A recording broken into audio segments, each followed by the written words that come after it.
India को कोई नाराज नहीं कर सकता, नहीं कर इंडिया से सकता। ऐसा कोई मुतालबा नहीं कर सकता। बांग्लादेश के नए वजीर बराए खेल अमीनुल हक, वो फुटबॉल के कप्तान थे, वो कह रहे हैं हमें इंडिया से अपने ताल्लुकात बेहतर करने हैं अगर हमें आगे बढ़ना। और मैंने तो समझा था कि यू टर्न अभी वर्ल्ड कप के बाद आएगा।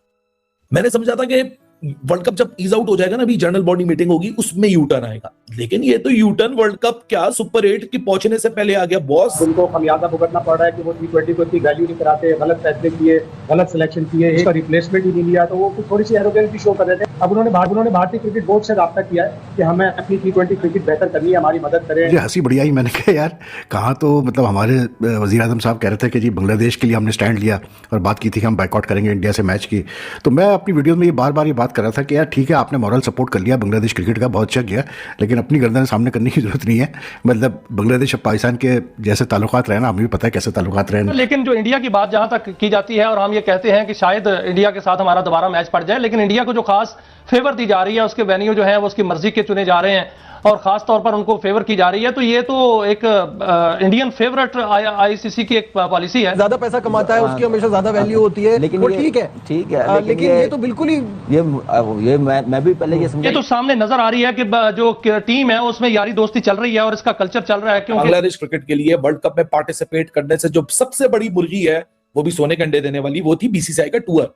और वो टूर सितंबर 2026 में कैंसिल हो सकता है और उस टूर का बचाने के लिए ऐसे यू टर्न लिए जा रहे हैं। और इस यू टर्न के लिए आपको मैंने पहले बता दिया था। आपको नहीं पता कि सामने लेके वहाँ कब हालात चेंज हो, क्या हुआ। अब इलेक्शन के बाद बांग्लादेश में इलेक्शन हुए, वहाँ हालात चेंज हो गए। अब वो प्रो इंडियन टाइप की गवर्नमेंट आई है। अब वो जाहिर सी बात है, जितना पाकिस्तान ने बिल्डअप किया, मेहनत की, सपोर्ट किया, in the next few months you see all that going to waste. कसम खुदा की यार, क्या क्या मामलात होते हैं। लेकिन भाई एक चीज मैं आप लोग को आइडेंटिफाई कर रहा था कि यू टर्न आएगा, बिल्कुल आएगा। जो आए उन्होंने इस पे पसंद नापसंद है ना उधर भी, और पूरी लॉबिंग और ये सारी चीजों ने ना इसको बहुत खराब किया इस खेल को। बांग्लादेश के कोई नया स्पोर्ट्स मिनिस्टर आया, अमीनुल हक साहब, तो उनके बयान में था कि जी हम जो है अब हमारी पहली प्रायोरिटी ये है कि हम इंडिया से अपने ताल्लुकात बेहतर करें, बीसीसीआई से अपने ताल्लुकात बेहतर करें, और जो कुछ हुआ वर्ल्ड कप के से पहले उसको जो है उस मामले को जो है रफा दफा करें। क्या आप पिन पॉइंट कर सकते हैं वो कौन कौन सी इनकॉम्पिटेंसीज हैं या इनकॉम्पिटेंट्स हैं जिन्हें प्रमोट करके हमने इतनी बड़ी बदनामी खरीद ली है और आज सारी कौम कह रही है कि यार हमने जंग तो जीत ली इंडिया से, पर कितने मैच दोबारा ना हो जाए। यार अभी भी मैंने एक बयान पढ़ा क्लिक इन्फो पे, बांग्लादेश के कोई नया स्पोर्ट्स मिनिस्टर आया अमीनुल हक साहब, तो उनके बयान में था कि जी हम जो है अब हमारी पहली प्रायोरिटी ये है कि हम इंडिया से अपने ताल्लुकात बेहतर करें, बीसीसीआई से अपने ताल्लुकात बेहतर करें, और जो कुछ हुआ वर्ल्ड कप के से पहले उसको जो है उस मामले को जो है रफा दफा करें। तो मुझे हंसी बढ़िया ही, मैंने कहा यार कहाँ तो मतलब हमारे वज़ीर आज़म साहब कह रहे थे कि जी बांग्लादेश के लिए हमने स्टैंड लिया और बात की थी कि हम बाइकआउट करेंगे इंडिया से मैच की। तो मैं अपनी वीडियो में ये बार बार ये बात कर रहा था कि यार ठीक है, आपने मॉरल सपोर्ट कर लिया बांग्लादेश क्रिकेट का, बहुत अच्छा किया, लेकिन अपनी गर्दन सामने करने की जरूरत नहीं है। मतलब बांग्लादेश और पाकिस्तान के जैसे ताल्लुकात रहे ना, हमें भी पता है कैसे ताल्लुकात रहे, मतलब रिसेंट लास्ट 4-5 डिकेड्स। तो छोड़े इस बात को। तो it's a good lesson that never put yourself at stake for others. क्योंकि आपको नहीं पता कि सामने लेके वहाँ कब हालात चेंज हो, क्या हुआ। अब इलेक्शन के बाद बांग्लादेश में इलेक्शन हुए, वहाँ हालात चेंज हो गए। अब वो प्रो इंडियन टाइप की गवर्नमेंट आई है। अब वो जाहिर सी बात है, जितना पाकिस्तान ने बिल्डअप किया, मेहनत की, सपोर्ट किया, in the next few months you see all that going to waste.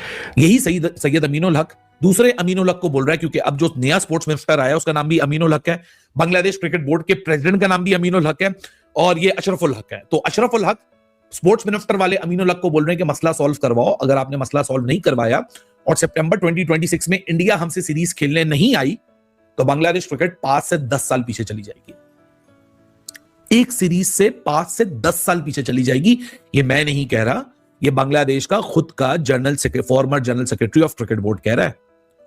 अब आ जाते हैं नए स्पोर्ट्स मिनिस्टर के ऊपर। नए स्पोर्ट्स मिनिस्टर आए हैं, उन्होंने आते ही, अच्छा नए स्पोर्ट्स मिनिस्टर डिफरेंट है क्योंकि यहां नाम बहुत सिमिलर है, तो इसलिए कंफ्यूजन बहुत हो जाती है। ये जो नए अमीनुल आए हैं, इनका ताल्लुक क्रिकेट से नहीं रहा है, ये फुटबॉल का ताल्लुक इनका रहा था। फुटबॉल प्लेयर भी थे, गोलकीपर भी थे, फॉर्मर, शायद नेशनल लेवल पे भी, प्रोफेशनल लेवल पे इन्होंने खेला हुआ है। शायद उन्होंने बांग्लादेश नेशनल टीम को भी मेरे ख्याल से रिप्रेजेंट किया हुआ है।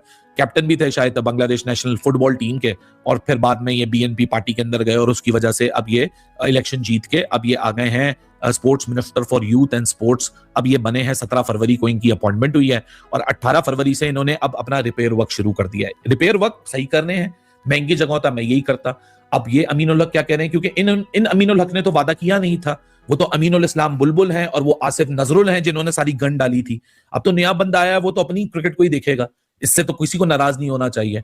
क्योंकि ये सबसे ना अब होगा क्या, क्योंकि अब जो ये जो अमीनुल हक आए हैं स्पोर्ट्स मिनिस्टर, ये कहते हैं कि I want to reset and improve relations with BCCI right away. इन्होंने 17 तारीख को मिनिस्टर बनते ही 18 तारीख को जो इंडियन डिप्टी हाई कमिश्नर है ढाका के अंदर, उनसे फौरन मुलाकात की है। क्या आप पिन पॉइंट कर सकते हैं वो कौन कौन सी इनकॉम्पिटेंसीज हैं या इनकॉम्पिटेंट्स हैं जिन्हें प्रमोट करके हमने इतनी बड़ी बदनामी खरीद ली है और आज सारी कौम कह रही है कि यार हमने जंग तो जीत ली इंडिया से, पर किधरे मैच दोबारा ना हो जाए, तो ये कैफियत हो गई है। तो कौन से इनकॉम्पिटेंट लोग हैं जिन्हें इंक्लूड करके प्रमोट करके नेशनल इंटरेस्ट को कुर्बान किया गया? जंग वालों ने तो तैयारी की थी ना, और फिर जब मौका आया तो उन्होंने साबित कर दिया कि वो तैयारी में थे और हर लिहाज से तैयार थे। जब आप यहाँ पर तैयारी की बात करते हैं तो ये किस किस्म की तैयारी है कि आप वर्ल्ड कप में जाते हैं और अपने सबसे बेहतरीन बॉलर को बाहर बिठा देते हैं। अगर वो बेहतरीन नहीं था तो लेकर क्यों गए? आपने इनकॉम्पिटेंस का जिक्र किया, माइक हैसन से बड़ा इनकॉम्पिटेंट कौन होगा जो जिसकी वहां पर जगह नहीं बनती है? इससे ज्यादा इनकॉम्पिटेंसी क्या होगी कि तीन विकेटें ली सलमान मिर्जा ने पहले मैच में और उसके बाद अभी तक वो बाहर बैठा हुआ है। आप 6 हिटिंग एबिलिटी के ऊपर जीतते हैं अपने T20 मैचेस को। वो आपका जो सबसे अच्छा खिलाड़ी है जिसकी 6 हिटिंग एबिलिटी सबसे बेहतर है वो फखर जमान, वो बाहर बैठा हुआ है। इससे ज्यादा इनकॉम्पिटेंसी क्या होगी कि आप एक खिलाड़ी को जो बैसियत ओपनर नाकाम हुआ, नंबर 2 पर नाकाम हुआ, आप उसको 4 पर ले आए, नंबर 4 पे, और वहां पर आपने उसको पिछले मैच में बैटिंग दी। आप उसको किस बुनियाद पर सिलेक्ट करके वर्ल्ड कप की टीम में लेकर गए? अगर आप मुझे समझ नहीं आती आखिर इंडियंस चाहते क्या हैं, मतलब कि करना क्या चाहते हैं। देखो ना, अब जो न्यूज सामने आई है दी 100, आपको पता ही होगा जो फॉर्मेट है, इंग्लैंड की एक बहुत बड़ी लीग है, 100 बॉलों का जो फॉर्मेट वाली लीग होती है, उसके अंदर 4 है इंडियन फ्रेंचाइजेस। उसके अंदर 63 पाकिस्तानी प्लेयर्स ने रजिस्टर किया है 11-12 को, उसकी जो कहते हैं ना ड्राफ्ट है, और पाकिस्तान का जितना भी T20 स्क्वाड है सबने रजिस्टर किया उसके अंदर, बाकी 63 प्लेयर्स टोटल बनते हैं। अब खबर ये सामने आई है कि जो जितने भी इंडियंस ओनर्स हैं वो किसी भी पाकिस्तानी प्लेयर को नहीं खरीदेंगे। खबर क्या है? टेलीग्राफ की रिपोर्ट है, Pakistani cricketers will not be sign by the 4 Indian own 100 franchises in the next month auction. ये क्या है? ऐसे तो पाकिस्तानी क्रिकेट खत्म हो जाएगी, प्लेयर्स को पैसा ही नहीं मिलेगा, क्योंकि मेजर क्रिकेट लीग जो यूएसए की है उसके अंदर इंडियंस, सीपीएल के अंदर इंडियंस, साउथ अफ्रीका के अंदर इंडियंस, आईएल T20 के अंदर इंडियंस, इसके अलावा न्यूजीलैंड की लीग शुरू होने जा रही है उसमें भी इंडियंस आएंगे। बिग बैश अपनी 2 फ्रेंचाइजेस जो है वो इंडियन ओनर्स को देने जा रहे हैं, वहां भी जिसको कहते हैं इंडियंस। तो पाकिस्तान कहां क्रिकेट खेलेगा? अब इसके ऊपर माइकल वॉगन कहते हैं the England cricket board need to act fast on this. जल्दी से ईसीबी को इसके ऊपर एक्ट करना चाहिए। दे ओन द लीग, जो असल लीग है वो तो ऑन ईसीबी करता है, and this should not be allowed to happen. और ये नहीं होना चाहिए भाई साहब। The most inclusive sports in the country is not one that allow this happen. Michael Vaughan ने आवाज उठा दी, उस पर पाकिस्तान के अंदर एहतजाज हो रहा है। मैं सवाल मेरा दोबारा से ये था, आखिर इंडियंस चाहते क्या? इंडिया वर्सेस पाकिस्तान का मैच भी होना चाहिए, लेकिन फिर जो कहते हैं ना पाकिस्तानी प्लेयर्स को कुछ ना कुछ करके डिग्रेड भी करना है, ये भी कैसा चल रहा है। मैं ये समझता हूं यहाँ पे पीसीबी को भी आवाज उठानी चाहिए और इंग्लैंड क्रिकेट बोर्ड को भी आवाज उठानी चाहिए कि ऐसे नहीं चलेगा, ऐसे नहीं चलेगा, ये तो ज्यादती है। वर्ल्ड कप में जो इटसेल्फ वो एक इवेंट है, उस पर जो है बड़ी तनकीद हो रही है कि वहां पर जो है कैचेस छोड़े जा रहे हैं, वहां पर बहुत बड़ा तादाद में जुआ जो है वो खेला जा रहा है, और ये बताया जा रहा है कि भारत के अंदर जो है वो बुकिये जो है बड़े एक्टिव हो चुके हैं, और इसमें इतनी तनकीद आगे बढ़ चुकी है कि वर्ल्ड कप जो है T20 उसकी क्रेडिबिलिटी पर जो है सवाल उठ रहा है।